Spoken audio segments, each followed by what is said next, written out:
Sementara itu, pemirsa, di Tipiter Barreskrim Polri berhasil mengungkap perdagangan ilegal sianida dan mengamankan 2.851 drum sianida dari sebuah gudang yang berlokasi di Jalan Margo Mulyo Indah, Surabaya. Berikut laporan personel Humas Polda Jawa Timur, Bribda Anisfu Ramadhani. Pemirsa, di Tipiter Barreskrim Polri berhasil mengungkap jaringan perdagangan sianida tanpa izin di dua lokasi di Jawa Timur, tepatnya di kota Surabaya dan Kabupaten Pasuruan. Aparat berhasil menyita lebih dari 5.000 drum sianida dengan omset mencapai puluhan miliar rupiah. Berikut informasinya untuk Anda. Kabid Humas Polda Jawa Timur Kombes Pol Julius Abraham Abbas mengatakan bahwa sianida dapat digunakan dalam berbagai industri. Namun, penyalahgunaan sianida berdampak besar pada kesehatan dan keselamatan, bahkan dapat menyebabkan keracunan akut dan bisa berakibat kematian.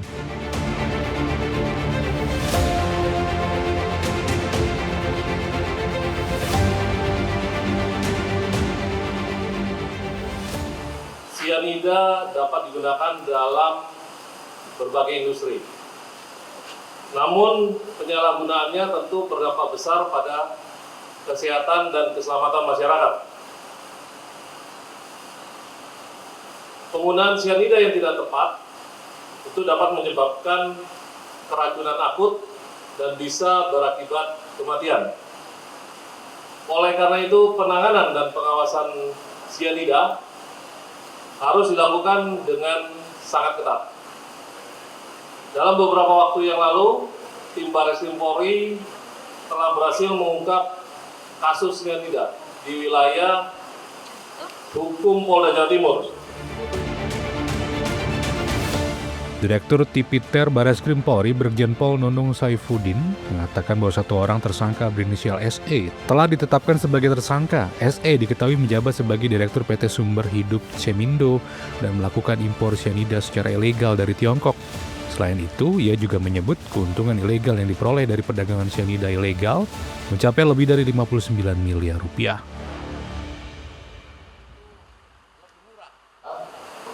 Bahwa saudara SE sebagai Direktur SHC melakukan impor bahan berbahaya jenis sianida dari Cina dengan menggunakan dokumen perusahaan lain, yaitu perusahaan pertambangan emas yang sudah tidak berproduksi selama kurang lebih 1 tahun.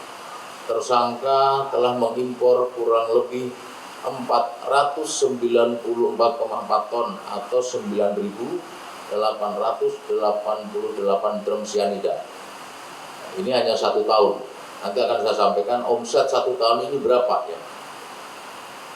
Oleh tersangka SE, sianida tersebut seharusnya hanya dapat dimanfaatkan untuk kepentingan sendiri dalam kegiatan produksi perusahaan perdagangan tanpa izin usaha untuk bahan berbahaya sianida.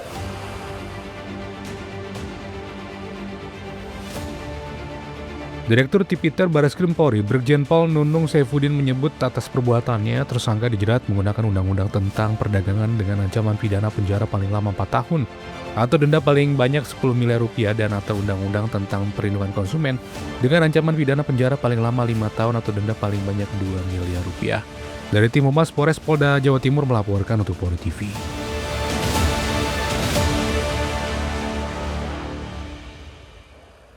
Baik pemirsa, demikian informasi terkait kasus perdagangan ilegal bahan kimia di Jawa Timur. Saya Bribda Anisfu Ramadhani melaporkan untuk Polri TV. Salam presisi.